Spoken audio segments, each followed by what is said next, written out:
Wow फुङसिङ मेला जाँदा यस्तो राम्रो नजारा देख्न पाएँ साथीहरू। ल त साथीहरू आज मैले 2083 सालमा फुङसिङ मेलामा देखेको केही कुरा लिएर आएको छु। ल त साथीहरू स्टार्ट। उहाँ चाहिँ मेरो आमा हो, मेरो मम्मी चाहिँ एकदम धेरै मेलाहरू जानलाई चाहिँ इन्ट्रेस्टै गर्नुहुन्छ। अनि गाडी पनि आइसक्यो, मेरो मम्मी चाहिँ चिटिक्कै बनेर सजिएर चाहिँ गाडीमा पसिसक्नुभयो। उहाँ चाहिँ फुङसिङ मेला जानलाई तयारी। सो साथीहरू मेरो मम्मी रेडी भएपछि त म त रेडी हुनै पर्यो। म पनि मेरो स्कुटीमा लागेँ, रवि बजारलाई छोडेर फुङसिङ मेला सरर जाँदै थिएँ। हाम्रो युट्युबर दिदी पनि हुनुहुँदो रहेछ। साथीहरू फाइनली हामीहरू चाहिँ फुङसिङ मेला पनि पुग्यौँ। अहिले फुङसिङ मेलाको नजारा चाहिँ यस्तो रहेछ, भलिबलहरू भइरहेको रहेछ। अनि जस मौसमले पनि साथ दिइरहेको थियो, पानी परिरहेको थियो र पनि पानी रोकियो। फाइनली साथीहरू म चाहिँ फुङसिङ मेला पुगेँ। अब मेरो मम्मीलाई खोज्नु पर्यो। मेरो मम्मी चाहिँ मभन्दा अगाडि नै मेला आइसक्नु भएको थियो। मेरो मम्मीलाई खोज्दा खोज्दा बल्ल भेटेँ। दिदी बहिनीको भेट भएर मस्त। उहाँहरू चाहिँ मेरो मम्मी र मेरो मम्मीको आफ्नै बहिनी माइली, दुवैजनाको परिवार हेर्नुहोस् न यति धेरै छौँ।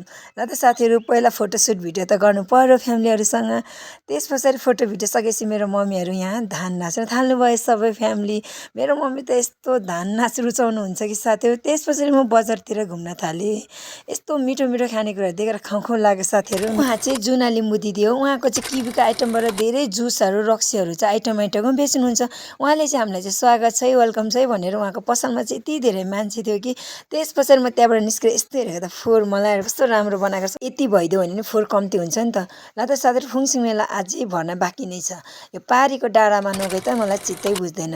जहिले पनि फुङसिङ मेला जाँदा मलाई यहाँ पारीको सल्लेरी डाँडा चाहिँ एकदमै धेरै मनपर्छ। प्रायः म मेला जाँदा यो पारी सल्लेरी डाँडा चाहिँ म गएकै हुन्छु।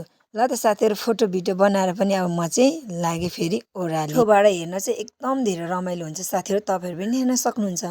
अनि म फेरि त्यहाँबाट आएर मेरो मम्मीलाई भेट्न आएँ। मेरो मम्मी त धान नाचमै व्यस्त हुनुहुँदो रहेछ। हुन त मेरो मम्मी राइनी हो, तर लिम्बू डान्स कल्चर ड्रेस सबै मन पराउनुहुन्छ क्या। अनि यहाँ मेरो मम्मी मात्रै नभएर मेरो गाउँको छुनाहरू पनि हुनुहुन्थ्यो। उहाँहरू पनि एकदम धेरै सबैजना मिलेर रमाइरहनु भएको थियो। अलिक पढाइहरूको त सुटिङ भइरहेको छ, तर के को त मलाई थाहा चाहिँ भएन।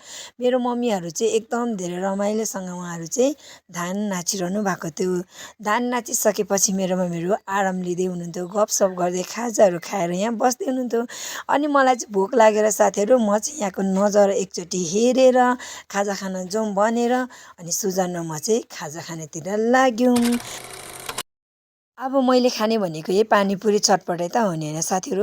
मलाई एकदम धेरै भोक लागेको थियो। यहाँ पानीपुरी चटपटाइ खाएँ, एकदम मिठो बनाइदिनु भएको थियो यहाँको बहिनी आन्टीहरूले। अनि म यहाँ खाएर फेरि मोमो खान गएँ। मोमोमा दुईवटा भाइ बहिनी रहेछ, उनीहरूलाई बनाउनु हेल्प गरेर खाएर म चाहिँ जाँदै थिएँ। बाटोमा अनिता बहिनीलाई भेटेँ। अनिता बहिनीहरूले पनि ल दिदी आउन फोटो भिडियो खिचौँ न भने अब मैले नखिच्दा कुरो भएन। पारीको डाँडा पुग्दा नपुग्दै पवनदा र अमृत दाइले चाहिँ समोसा र चप लिएर आउनुभएछ। अनि हामीहरू फुल्ली इन्जोय गर्दै यहाँ बसेर फुङसिङ बजारको नजारा हेर्दै मिठो तरिकाले चाहिँ खाएर बस्यौँ।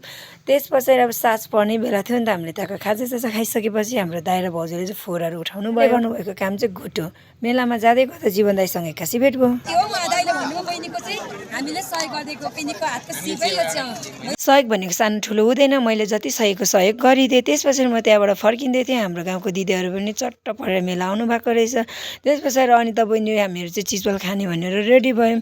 अब हाम्रो पालो रह्यो घर जाने बेलामा हेर्दा त साँझको समय यस्तो राम्रो नजारा देखिरहेको रहेछ। मलाई त एकदम धेरै मन पर्यो। यस्तो राम्रो बादल गुदुली साँझ भन्छ क्या।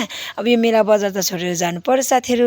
ल त साथीहरू अब मेलाबाट म चाहिँ फर्किँदैछु। हजुरलाई मेरो यो मेलाको भिडियो कस्तो लाग्यो त? यदि हजुरलाई मन पर्यो भने लाइक कमेन्ट गरिदिनुहोस् है त। म फेरि यस्तो भिडियो लिएर आउनेछु। त्यति बेलासम्मको लागि बिदा माग्न चाहन्छु। हस्त सम्पूर्णलाई बाई बाई।